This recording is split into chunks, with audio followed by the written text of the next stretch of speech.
Odisha's cultural heritage is a wonder of the world.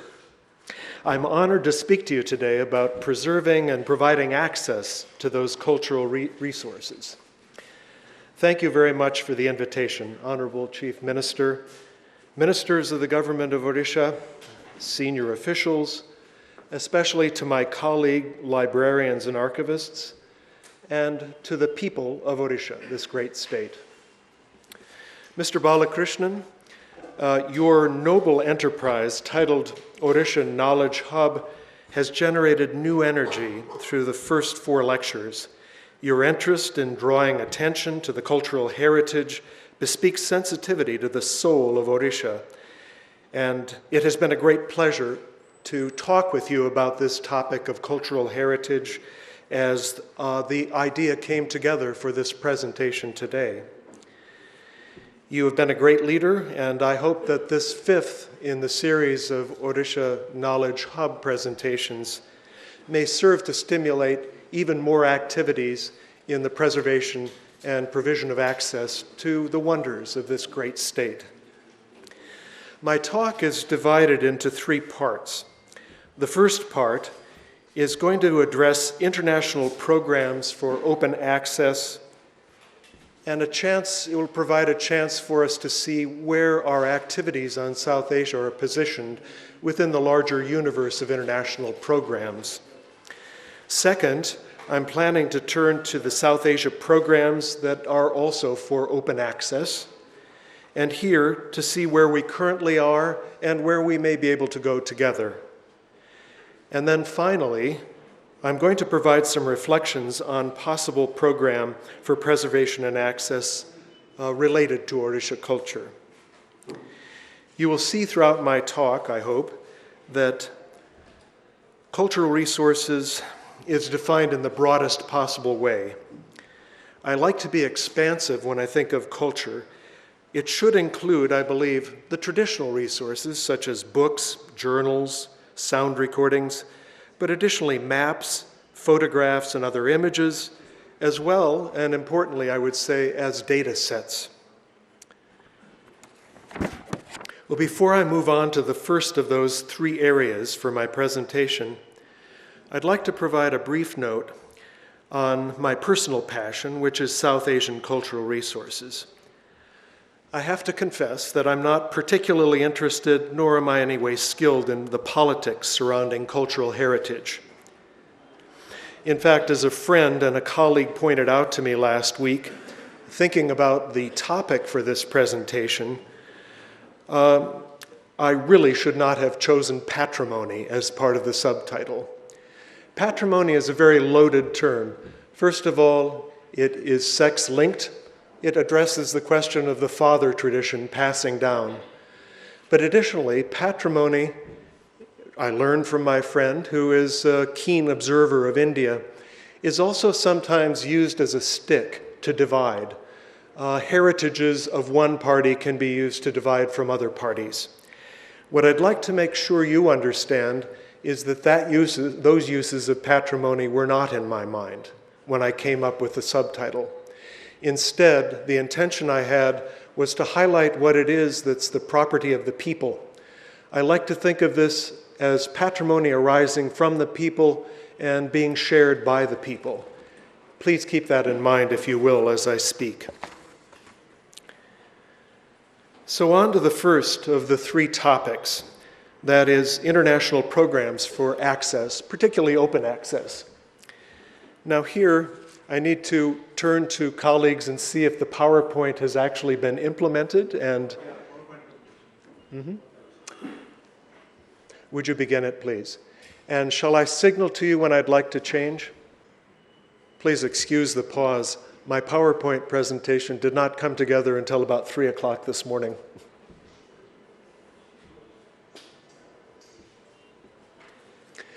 Well, while the PowerPoint is being brought up, the first image is going to be simply the title and my name. You already know that. What I'd like to do is proceed on to the second frame, and that second frame is a description of the logos for 3 examples of what I consider to be profoundly influential, very important presentations available on the web. The first of these, you'll see the logo for, is the Europeana project. Second, oh, could you go back one, please? Europeana is an initiative that brings together resources, makes them available on the web, with primary source material being drawn, as you would imagine from the name, from Europe.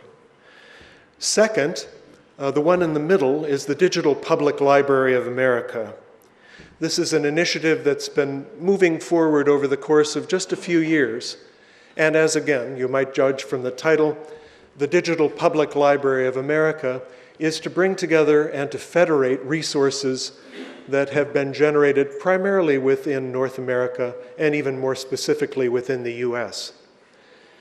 As with the Europeana project, all of these resources are available for use by the citizens and scholars without any charge. They can download, they can access and make use of any of the resources for scholarship or for edification of people who want to learn more about their cultural heritage. The third of the projects that I'd like to highlight is the one on the lowest portion of the screen that's entitled the Endangered Archives Project. Slightly different from the other two, the Endangered Archives Project is funded by the Arcadia Fund.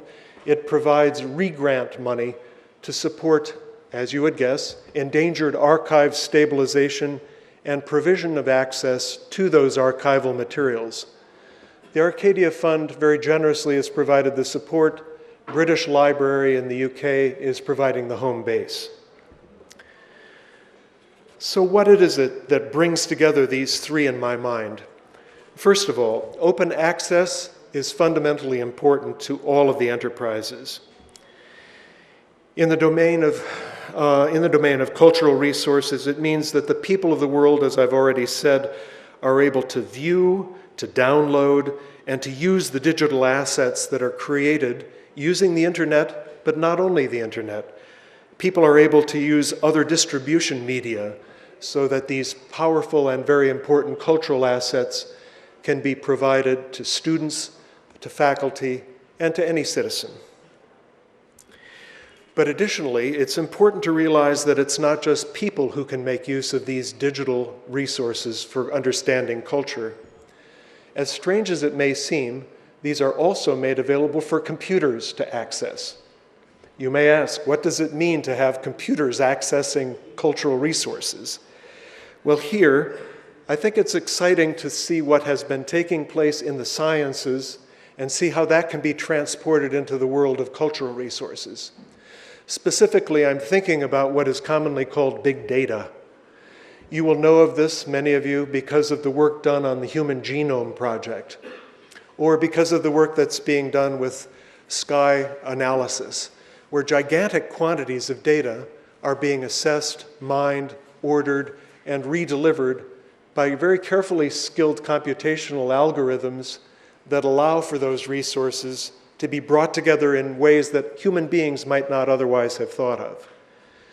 So open access really means two things. Open access for you, for me, for the citizens of the world. Also, it means open access for computers to do the computational things that make for even more rich understanding. Well, what are the features of these programs, and why do I mention these three? First of all of them have the distinct quality of involving collaboration. They presuppose that collaborative initiatives will come together, that people will share data, that people will work together. Number two, they're built on a commitment to equal and open access, as I've just described it earlier. Number three, and I think this is important, all of them are based on the idea that agreements, memoranda of understanding, are fundamentally important, and that those understandings, the memoranda of understandings and agreements, will carefully guide and make sure that the resources brought together, that the collaborations are as successful as possible.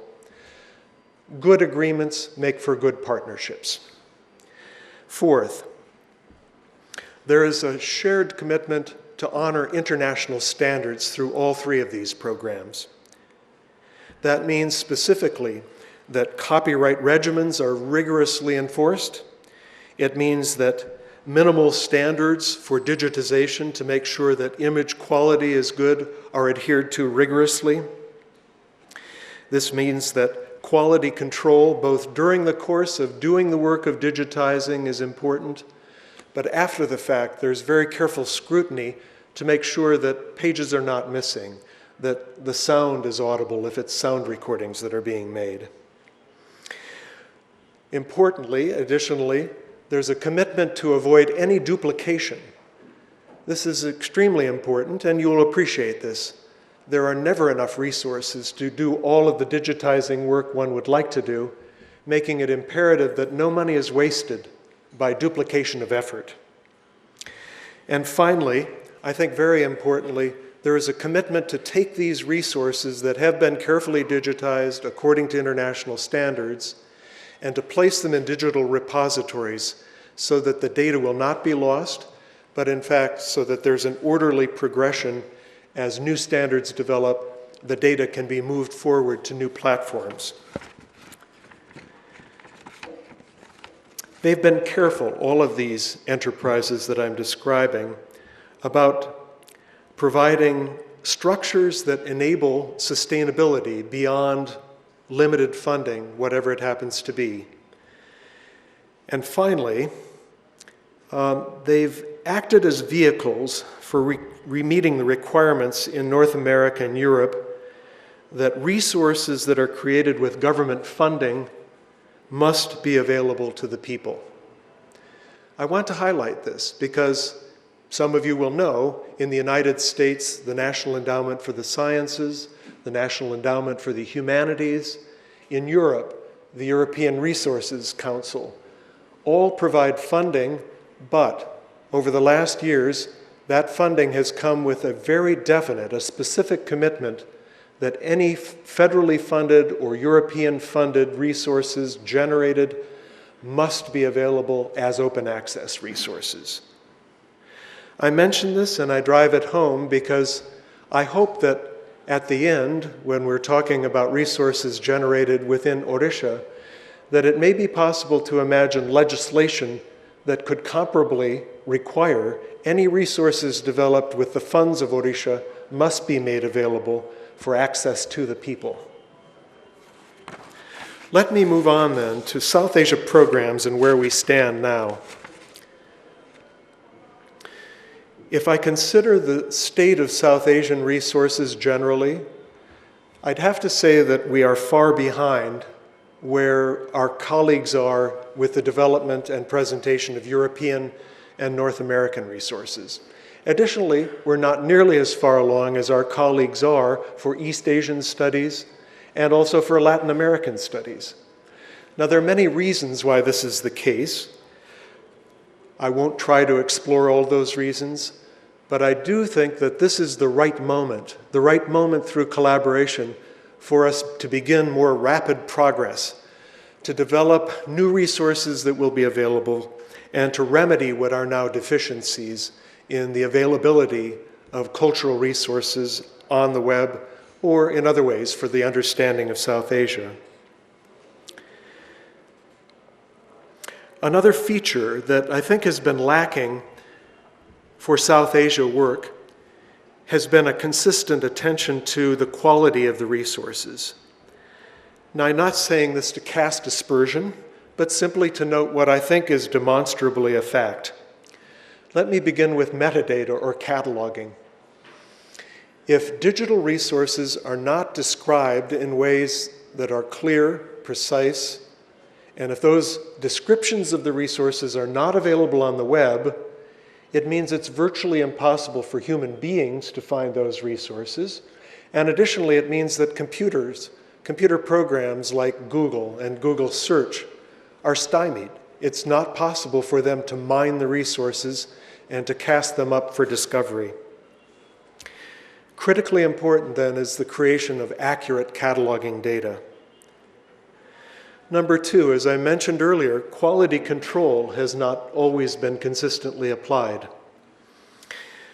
Pages are missing from many resources. Pages within images are sometimes skewed or fractured. And I say this with disappointment because I've seen this in US-based projects like the Million Books Project, based here in part in India, but also I've seen it because certain other state-operated programs, and here I will say quite pointedly, the Digital Library of India has had an emphasis on getting the lowest price by tender, meaning that there has not always been great attention to the quality and quality control.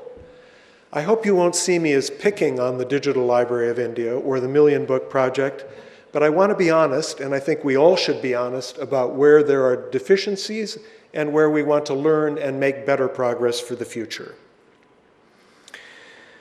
Finally, and I think this is very important, many of the digitized resources simply are not visible anywhere other than in the office of the particular party agency that has created the digital images. And again, without picking unduly on any particular agency, let me just give a couple of examples. Number one, the National Archives of India has done enormous work, marvelous work, in preparing digital copies of Persian resources previously little understood. They've been well documented, but in order to get to those resources, you have to go to the reading room currently and seat yourself in Delhi at the National Archives. To take another example, the Indira Gandhi National Center for the Arts has done great work in taking the famous photography of Rajalal Deen Dayal, digitizing these, making good quality images, but once again, you have to be in Delhi to use those resources. Or a final example, the National Mission on Manuscripts has taken Oriya manuscripts, but many others from all over the country, Sanskrit, Hindi, Urdu. They're digitized now, but once again, one must make a trip to Delhi in order to see these resources. If you consider the cost of going to Delhi, if you consider what a true burden that is for the people of India, of Odisha and elsewhere to make that journey, it is a problem, a significant problem. Well, these problems that I've been describing, the deficiencies, are why certain kinds of programs that I've been engaged with have been presented. We have worked with the Endangered Archives. I've mentioned that program already, and several of our colleagues, including colleagues at the Rojamutaya Research Library, have received grants to do good work. About the same time as the Endangered Archives program was beginning, we also launched what we call the Digital South Asia Library. Could we go to the next slide, please? This is an initiative begun in 1999 with the very specific purpose of beginning to redress the problems of limited access. We chose carefully to focus on reference resources. And what that meant is what you will see here as being focused. We knew that bibliographies were important for people. We created online bibliographies. We knew that images were hard to find at that time, beginning in 1999. So we worked with colleagues at the American Institute of Indian Studies, with private collectors, and we now have about 2 lakhs of photographic images that are available online. Statistics, we knew, were not easily accessible. And so we took the statistical abstracts of British India and created tables out of those statistical abstracts. One can take them down as Excel spreadsheets, one can see the pages. And additionally, knowing that dictionaries for language learning were important, we created a subunit which we call the Digital Dictionaries of South Asia. The next slide, please. Next. Under this sub-project, we've been able to bring together something on the order of 58 dictionaries, starting first with dictionaries that were for the language to English, and subsequently developing more dictionaries that were for language to language. One of those, in collaboration with our colleagues and dear friends at Srijanaka, is that we were able to bring up the Oriya Bhashakosh. Next, please. And as my colleague and friend, Mr. Balakrishnan, has pointed out, this is one of the most widely used resources, online resources, for understanding the Oriya language. More generally, I want to say that all of these dictionaries, as with all of our other resources, are available at no cost. Anyone can access them. Anyone can use the resources for their teaching, for their learning. But I'd also like to point out that this has become one of the most important elements of our Digital South Asia Library. We receive each month approximately 3.5 million hits on our site, visitors to our site, and the overwhelming majority of all those visitors are people who are looking for language resources. This has been comforting to me because we've put in a great deal of effort making these language resources available, and I'm hoping in collaboration with you all in Orisha that we may be able to expand yet further the resources for the Oriya language. Finally, I'd like to go through a few more resources. Would you continue on, please? To give an example of a few other kinds of resources, cultural resources we've made available, cinema songbooks may seem odd, and yet they're a kind of resource that's rare, very rare. So we've worked on taking the cinema songbooks in collaboration with our colleagues in Chennai, the Rojamutaya Research Library, digitize those. We're making those available. We hope eventually to link those songbooks with the audio that's associated. That's yet to come. Next, please. Historical photographs, photo postcards, is another area that we've given attention to. Popular culture, you could say, and yet valuable. Valuable in a number of ways. The images are beautiful, but we've also digitized the reverse side of the postcards. This means that you're able to see, if you flip over the card, we can't do that here, unfortunately, you can see the postage stamp, so for philatelic history it's valuable. And additionally, you can see the correspondence. If a subaltern was writing to family back in England, you can see what they were writing about. Or if a citizen in Calcutta was writing to a neighbor who happened to be in Bhubaneswar, you can see what the correspondence was in the year 1910. Valuable cultural resources for understanding the mind of people who were engaged in correspondence with loved ones and with others. Would you continue, please?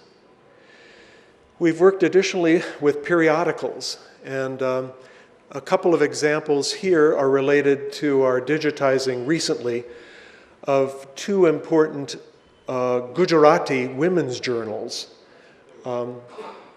These are journals that go back to the middle of the 19th century. The next, please.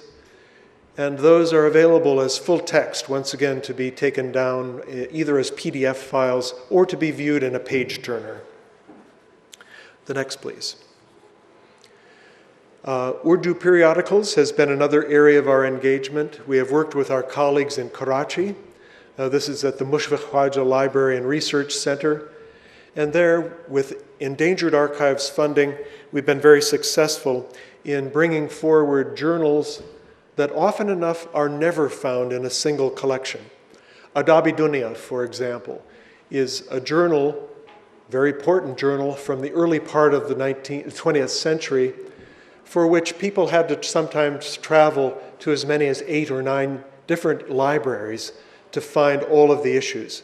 Now, thanks to the British Library and Endangered Archives, these can be found in a single place on the Endangered Archives site.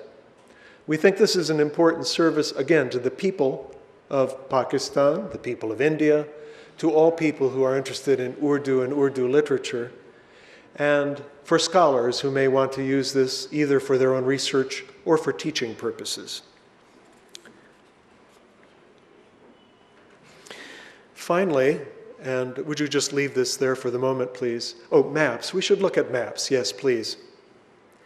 Maps is another area where we've begun to take on more activities. Our first activity here was to take the Schwartzberg Historical Atlas of South Asia. We made an agreement with the editor, Joseph Schwartzberg, have digitized the full set of plates.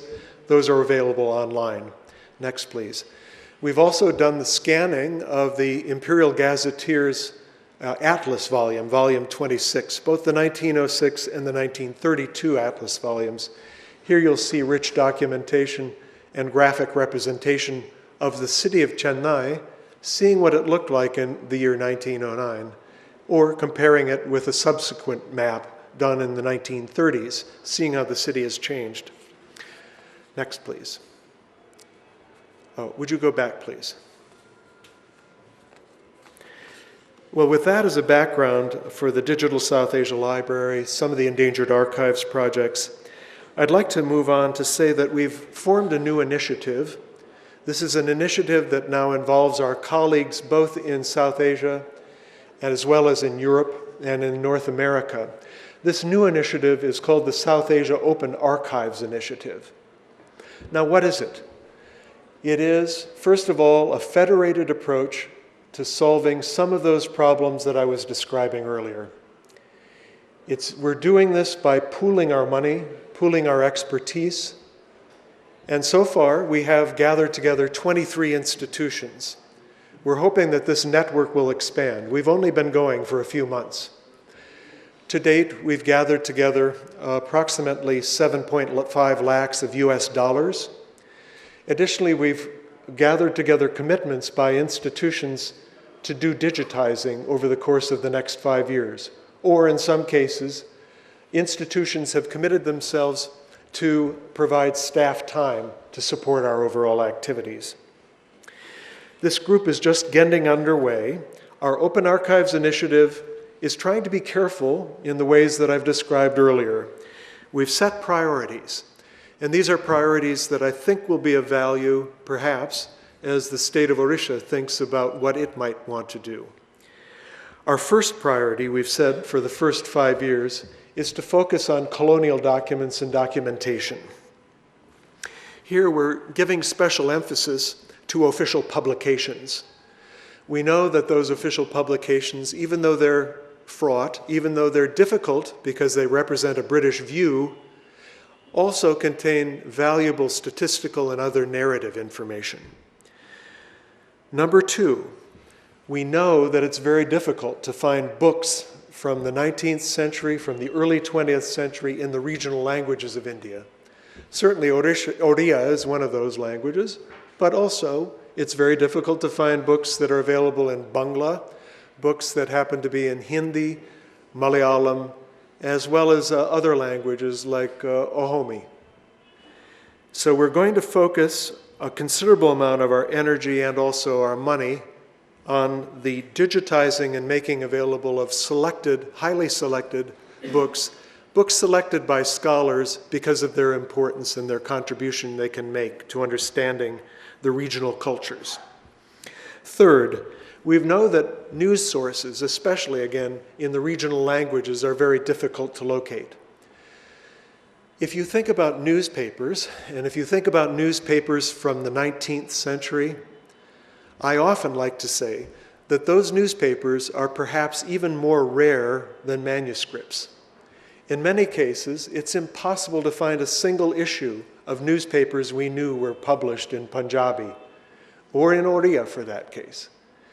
And what we're going to try to do is continue our work of collaboration so that we're able to locate, wherever possible, digitize, and make accessible newspapers.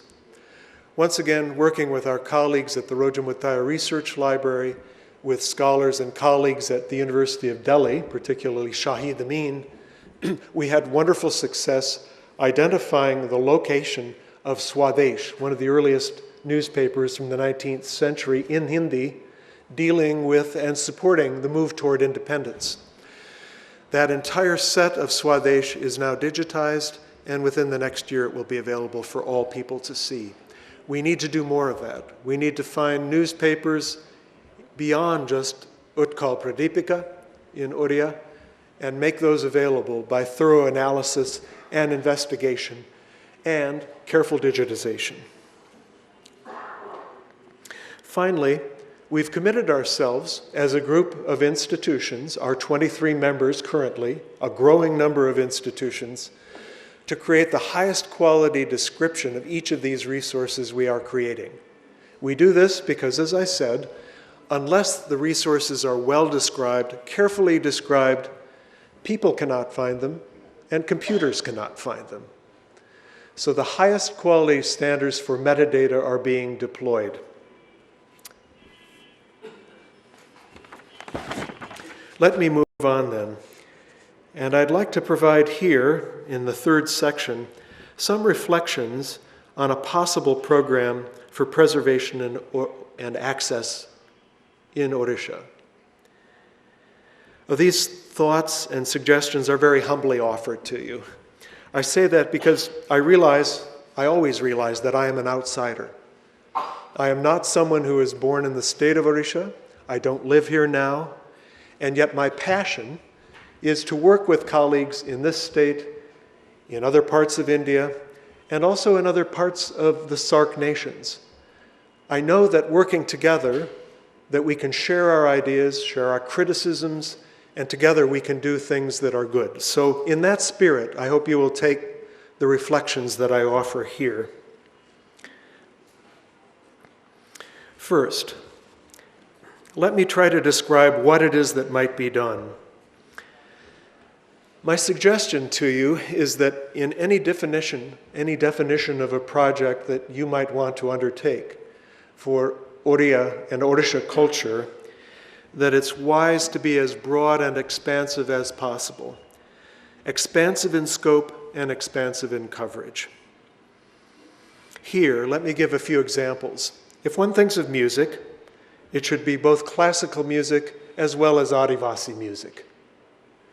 Or if we move on to the question of art, it should not only be paintings by the great artists of this state, but it should also include popular culture representations. Let me give you the example of matchbook covers. I love matchbook covers. They say so much about the culture of a region, and I think this is an element of the arts that's often overlooked. Additionally, calendar art is often not given its due when it comes to the arts. Instead, too often I think there's preferential treatment given to great art. In the world of writings, I would hope that you would include both scholarly treatises, but at the same time, I would encourage you to include children's magazines. Think of how many of you and your path to where you are now was shaped by that experience of reading children's magazines in Oriya or in Tamil or in Kannada. We need to know this, not only for our generation, but for the sake of next generations. If we think about the world of maps and cartography, of course, we would want to include for any kind of a cultural resources the wonderful topographical sheets prepared by the Survey of India. But at the same time, one wants to see popular maps, things like pilgrimage routes that are depicted. I think you'll get the idea. I don't want us, I say us because I want to be with you, I don't want us to be engaged in top-down and elitist culture only, patrimony in the bad sense. I want us to think of patrimony as something that can arise from the people, from their interests, and can support the people as they want to explore where they need to go. Who should be involved? A second question that comes to mind. Here, it seems that there need to be several players involved. Obviously, the government of Odisha needs to be involved, and its agencies also need to be involved in preparing, overseeing, funding, and deep commitments to any kind of cultural preservation and access. Second, I think that private libraries are going to be a fundamentally important part of whatever is going to be done. Now that may seem strange. Many people think that if you were only to go to the British Library, if you restricted yourself just to going to the British Library, digitizing all of the books in Oriya from the British Library, they think, falsely, that you would have accomplished a complete assessment and a complete capture of all that's important for Oriya in the 19th and 20th centuries. I can tell you it's false because we have done some analysis and we know less than 1/3 of all of the books that were published in the Oriya language ever made it to London. Additionally, we know from our experience in other parts of the country, other parts of South Asia, that the best collections are often not in institutional collections. institutional libraries or archives. The best collections we frequently find are in the hands of private collectors. Now, this is fragile. Fortunately, if we look to Dasarathi Patnayak's collection in Nayagar district, we see that there's a generation, 2 generations have passed. That's been reasonably well preserved. Often enough, what happens, though, is at the death of an individual collector, it's the scrap paper dealer who's brought in because the family members don't know the value of what the father, mother has collected. So private collections are great, but they're also extremely vulnerable. They have a special place to play in any network. Finally, 2 more things as to the who. I would say that collectives of citizens who are brought together for a shared purpose, are critically important. And here I'd like to highlight, as I did earlier, one important collective that stands out in the state of Odisha. And here I'm thinking specifically of the work so wonderfully and so intelligently engaged by Nikhil Mohan Patnaik and his Srujanika program. Most of you probably will be aware that they have been digitizing first dictionaries, I think, but now have moved on to books. Starting with an interest in supporting science education, they've moved on to journals. They've played an important role in making sure that resources are carefully digitized and they're available for people to use. And the last who in this partnership that I imagine forming has to be partners who are outside of Odisha. Once again, and I don't want to seem obnoxious about this, but I've worked so carefully and so closely with my dear colleagues in Chennai at the Rojamutaya Research Library. I've worked with colleagues elsewhere, including in Hyderabad, that I think bringing together those important expertises in cataloging, metadata creation, expertises now proved through resource development by digitizing with endangered archives grants. All of those resources can be brought together in a federation that will benefit everyone. Where does this work go on?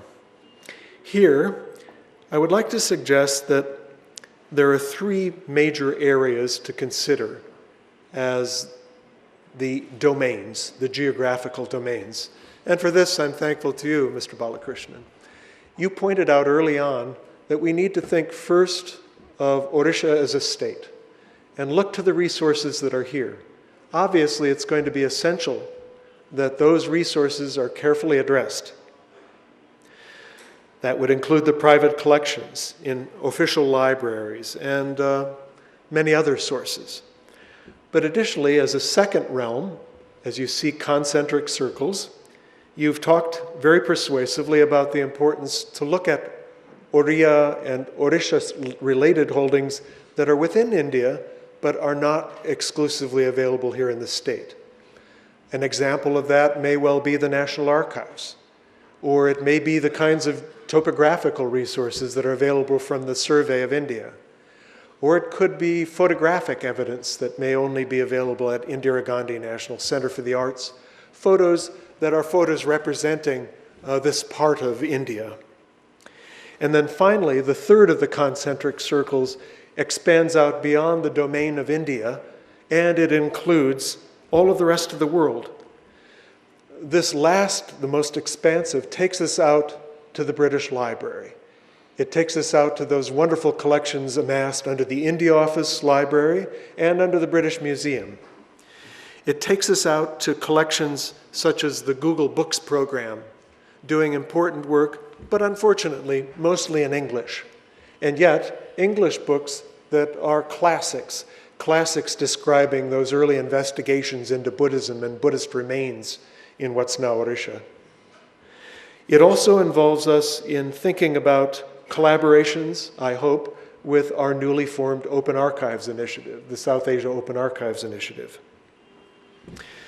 Well, from the question of where this takes place, let me move on briefly to how this would be done. I have several suggestions to make here. One of them is that it would make sense for the government of Odisha, or whoever is organizing this initiative, to think of mobile teams of experts. These are specialists who could be sent out on special missions. They could go to private libraries, either in the state or elsewhere. They could document, carefully catalog what is available in these collections. Other teams of experts might be deployed, teams that are capable of doing expert work in digitizing to the highest standards. Second, I think an important element in the how is that the state of Odisha might well think about legislation that could be enabling and could be supportive of the desired goals of an open access program for the cultural heritage. What do I have in mind here? I'm not an expert in the law, but let me suggest as an example, taking the Right to Information Act, one might think of a Right to Cultural Patrimony Act, something that would ensure, legislate, and make sure that the people of this great state have the opportunity for access to what is their rightful heir. It's they who are the heirs to what is important in the culture. A third suggestion as to how. If we look forward, we know that the 1957 Book Registration Act, an act at the All India level, has only been partially successful. We know that many publishers simply don't bother to deposit the required copies of their books or journals or newspapers with the designated 4 libraries in the country of India. Why is that? There are many reasons. One of the reasons is that the penalty is so low that it would cost more money for the postage to send things out than the penalty that's actually inflicted upon them.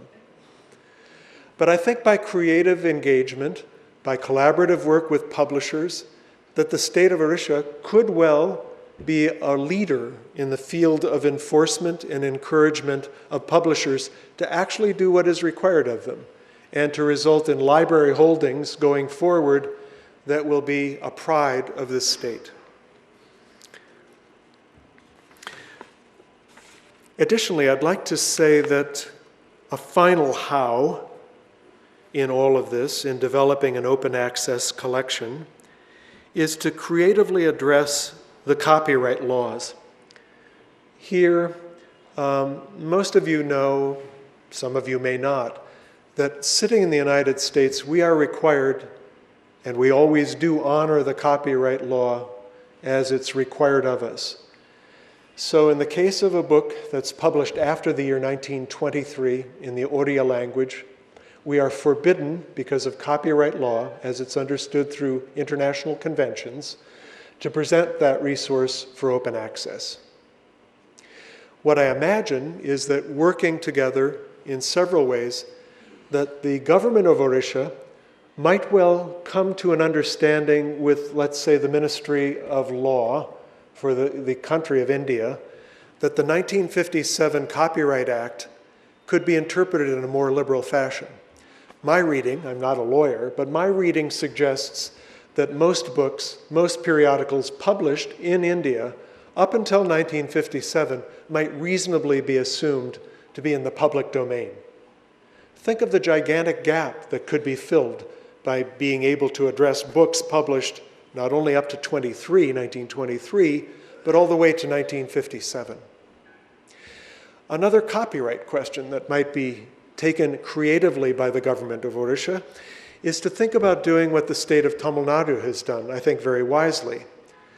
That government has taken the works of Bharati and other literary figures and has negotiated with the families in such a way that they are no longer copyrighted assets, but they are assets that are owned by the people of the state of Tamil Nadu. Something comparable could well be done through creative pursuit, legislative or otherwise, with the important heirs, the heirs of important literary works and other works, musical works.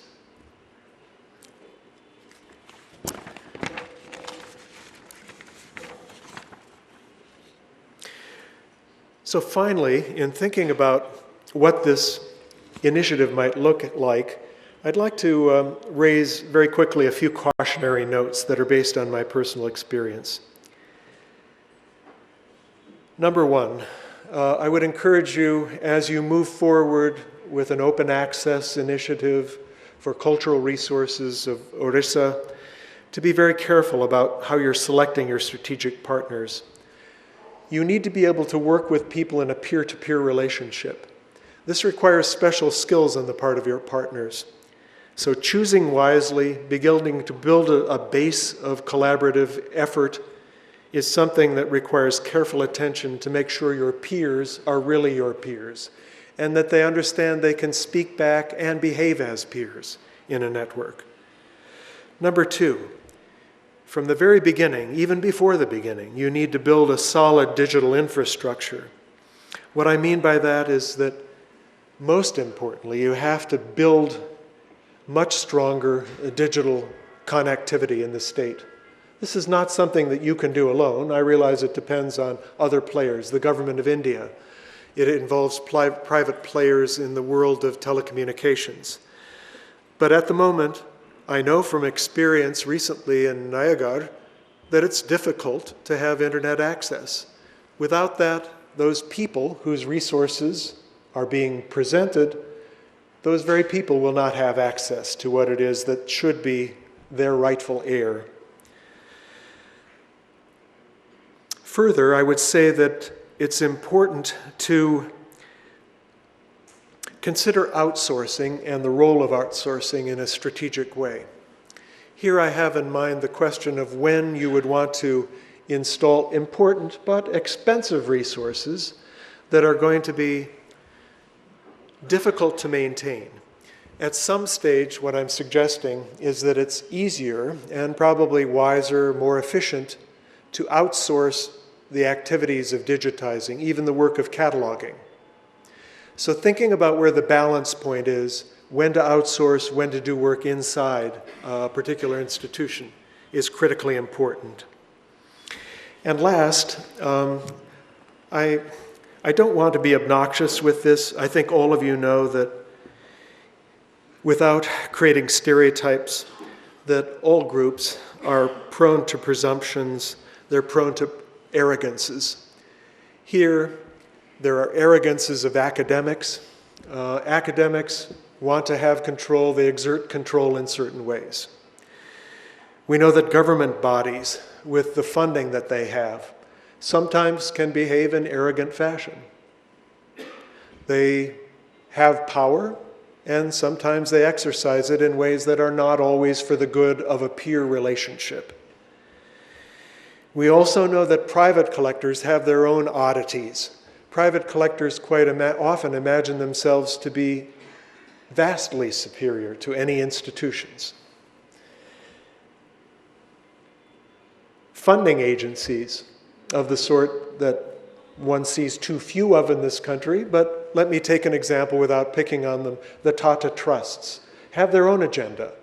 They have agendas that sometimes bespeak a kind of presumption that they will call the directions. I'm saying this not to be critical excessively, but just to make sure that everyone is aware that our presuppositions, our assumptions, our arrogances really need to be brought to the table, and we need to be candid about them. With this, I'd like to conclude. I'd like to say that preservation and access for cultural resources is a challenging undertaking. I hope I've made that clear in the comments that I've made. It requires thoughtful persistence. But I see clear evidence already in the conversations that I've had over the last days and over longer, more sustained interactions with you, Mr. Balakrishnan, that there is a will for the government of Orissa to move forward, and that many of the people in this great state are also committed to the task of providing open access to the cultural heritage of Orissa and the Oriya language. I really am firmly convinced that Orissa is capable of becoming a model within India, and broader than just within India, by working on cultural resources, making those available, that it can also become a model within the South Asian countries, in SAARC countries.